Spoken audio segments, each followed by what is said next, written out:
Et si Et si notre ADN, le code même de la vie, suivait en réalité une partition mathématique cachée? Une partition si précise, si parfaite, qu'elle pourrait être à la fois une force incroyable et une faiblesse fatale. C'est le voyage un peu fou qu'on commence aujourd'hui, en explorant une théorie qui relie l'ADN de Néandertal, la suite de Fibonacci et les plus grands mystères de notre biologie. Et pour nous accompagner dans cette exploration, quoi de mieux qu'une citation de l'humoriste Pierre Dac, qui nous rappelle que parfois, les idées les plus étranges, eh bien, elles peuvent cacher des vérités assez inattendues. Gardons ça dans un coin de la tête, parce qu'on va s'aventurer dans un domaine pour le moins non conventionnel. Allez, on plonge dans le vif du sujet. Tout commence avec un article de 1999, écrit par un certain Jean-Claude Pérez. Il y propose une expérience de pensée assez radicale, la création d'un organisme génétiquement modifié, mais un organisme purement théorique. Son petit nom? L'Homo OGM de Néandertal. Oui, homme, organisme génétiquement modifié. La recette sur le papier a l'air presque simple.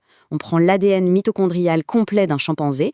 Ensuite, on y insère 2 tout petits fragments d'ADN fossiles de Néandertal qui avaient été découverts dans les années 90. Et le résultat de ce petit bricolage, eh bien, c'est un tout nouveau génome circulaire, une sorte d'hybride entre le chimpanzé et le Néandertal. Mais pourquoi faire une chose pareille? Quel est le but? L'objectif, ce n'est pas de créer un super-organisme ou je ne sais quoi. Non, c'est bien plus abstrait. Il s'agit d'atteindre un état de perfection mathématique. L'idée, c'est de créer une proportion absolument idéale entre les 4 bases de l'ADN pour obtenir une stabilité théorique mais extrême. Alors, cette fameuse perfection mathématique, c'est quoi au juste? Pour la comprendre, il faut s'intéresser à un code numérique qu'on retrouve absolument partout dans la nature, vraiment partout, des coquillages jusqu'aux galaxies. Il s'agit bien sûr de la suite de Fibonacci. Vous la connaissez, chaque nombre est la somme des 2 qu'il précède. On la voit dans la spirale d'un tournesol ou d'une pomme de pin. Eh bien, la théorie de Pérez, elle postule que ce motif, ce schéma fondamental, il est aussi à l'œuvre au plus profond, au plus intime de nos gènes. Et c'est là qu'intervient le concept de résonance de Fibonacci. Alors, comment ça marche? Imaginez qu'on divise les bases de l'ADN en 2 groupes, A et C d'un côté, T et G de l'autre. Une résonance se produit quand le nombre de bases du premier groupe, le nombre du second groupe et le total de toutes les bases sont 3 nombres qui se suivent dans la suite de Fibonacci. C'est cette harmonie numérique qui est la clé de tout. Et comme par magie, quand ces proportions de Fibonacci apparaissent, le ratio entre les groupes de base, eh bien, il s'approche d'une constante ultra célèbre, le nombre d'or. Ce nombre qu'on associe depuis toujours à l'harmonie, à la beauté, à l'équilibre parfait des structures. Et le résultat de cette expérience purement théorique est assez stupéfiant. Dans l'ADN de cet Homo OGM, le ratio du nombre d'or devient quasiment parfait. Et ça crée ce que Pérez appelle des hyperrésonances, c'est-à-dire des motifs mathématiques si longs et si stables qu'ils s'enrouleraient près de 300 fois autour du petit génome. Imaginez un peu une note de musique qui résonne avec une perfection et une durée extraordinaire. C'est l'équivalent génétique de ça. Bon, c'est une très belle théorie tout ça, mais est-ce que ça a un quelconque lien avec le monde réel, avec nous? Étonnamment, il semblerait que oui. Une étude de 2017 suggère que lorsque ce code mathématique se brise, ça pourrait être directement lié à l'apparition de maladies. Regardons un peu ce que ça donne concrètement. Dans l'ADN mitochondrial d'un humain en bonne santé, on a un nombre de bases de ces fameuses résonances courtes. Sur ce graphique, la ligne de référence bleue, notre point de départ en quelque sorte, est fixée à 10. Et maintenant, voilà le premier effet des mutations liées à des maladies. Regardez bien la ligne orange sur le graphique, elle grimpe en flèche. Le nombre de ces résonances courtes augmente de manière systématique et dépasse très largement la ligne de référence de l'ADN sain. C'est un premier signal. Mais ce n'est pas tout. Pendant que les petites résonances explosent, les résonances à longue portée, celles qui sont majoritaires et cruciales dans un ADN sain, elles s'effondrent. La ligne orange plonge ici bien en dessous de la référence de 152. L'équilibre est totalement rompu. Et c'est ça le point qui est vraiment crucial.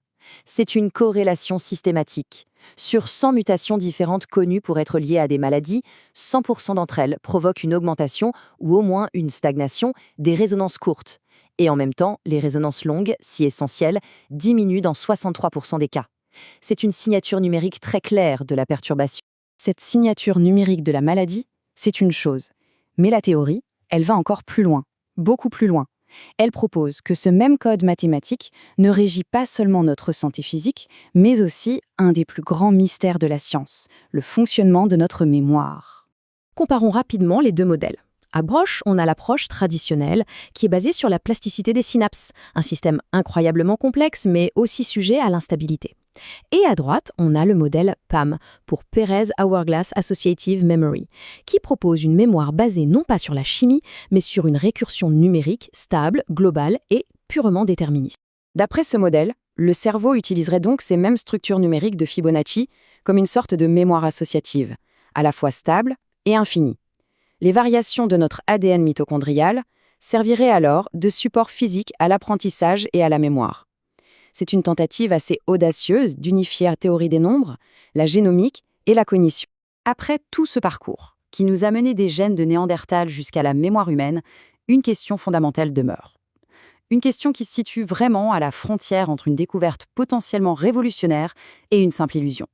Alors, est-ce qu'on est face à une loi cachée de la biologie, un ordre mathématique sous-jacent qui gouverne la vie elle-même, ou est-ce que tout ça n'est qu'une magnifique coïncidence numérique, un mirage particulièrement joli dans un océan de données? La question, bien sûr, reste ouverte. Et tout ça, ça nous ramène à notre point de départ. L'article de 1999 se termine sur une pensée assez troublante.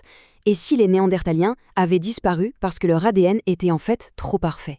Un génome si stable qu'il refusait de muter, et donc si fragile qu'il s'est brisé net lorsque l'environnement a changé. Une perfection qui serait devenue sa propre fin. C'est une dernière idée sur laquelle on peut méditer.